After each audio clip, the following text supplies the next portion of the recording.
go.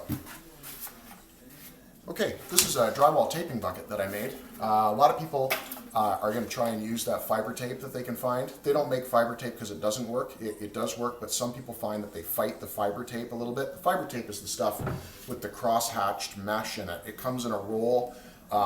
It comes in a roll of 25, 35, 100 feet or so. It's sticky, so you can put it up before you put your drywall mud up, which I think in a way has you fighting the product all the time because there's not usually a bed of mud underneath the fiber tape.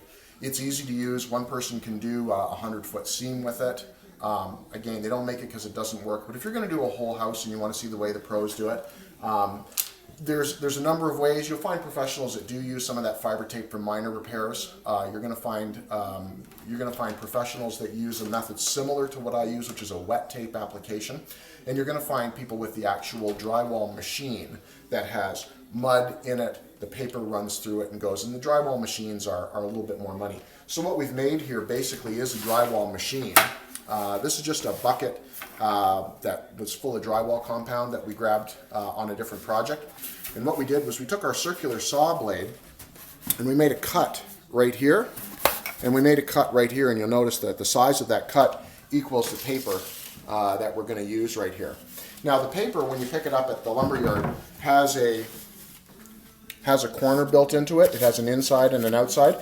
This goes against the drywall. So to do a mud tape job, you want to have your mud either in your joint, which is difficult to do, especially when you're working overhead, but you want it to end up right on here. So you can either put the mud in your joint and then go cut some tape and press it in, or you can use something similar to this.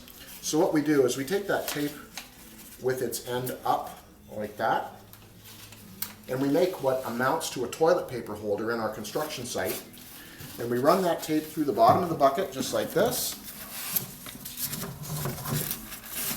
and then we run it out the other side.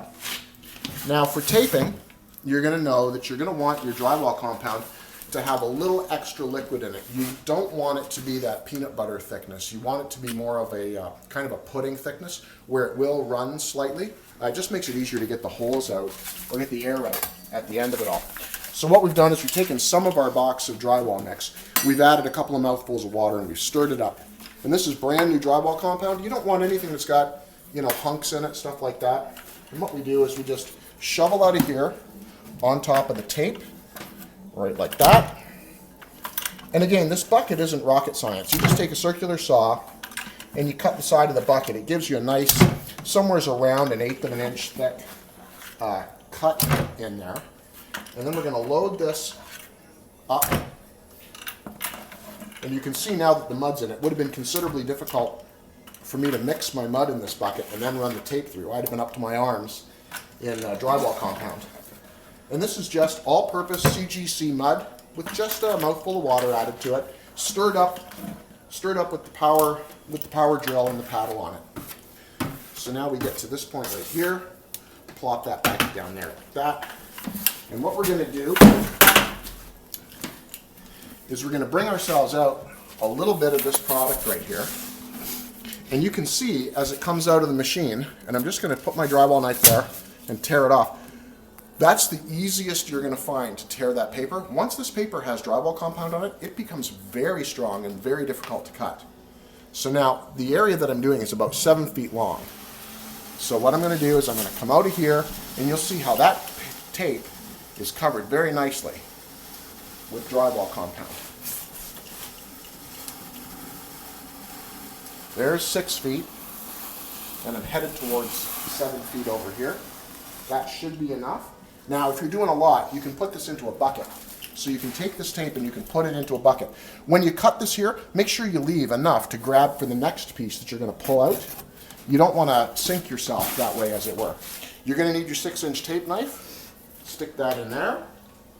You're going to pick this up, and you're going to go right into your seam, just like that. Right into your seam, and you're going to go back a little bit, just like so. Put it up there, press it in place, and walk it down that seam. Yeah, it's not something you want to do with your prom dress on. You are going to get dirty doing this. But remember, all these CGC products these drywall mixes wash pretty much right out of your clothes or right at home. One wash in hot water dissolves this product. Now we've gone this way. What you're going to do with this is you're going to work from the center to both ends.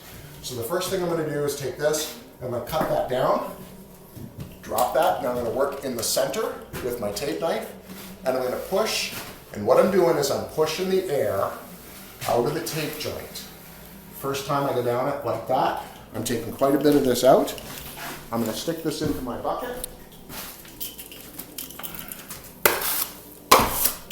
Clean my knife nicely.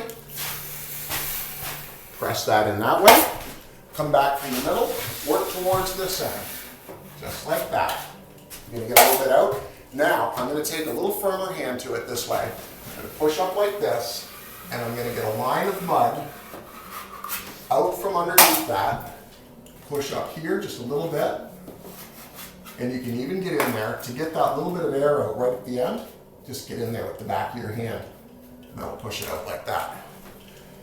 So now we're clean tape knife again, start in the center, work your way out this way. Not a ton of pressure.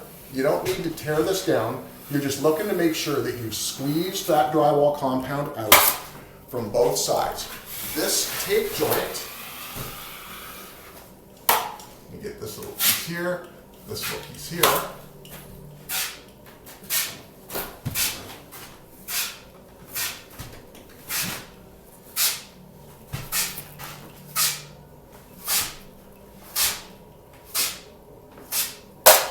And we go down the other side as well.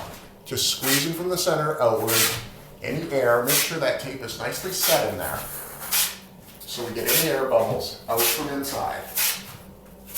And remember, this is a sandable product, so it isn't critical that you get every tiny little bit of it off everywhere.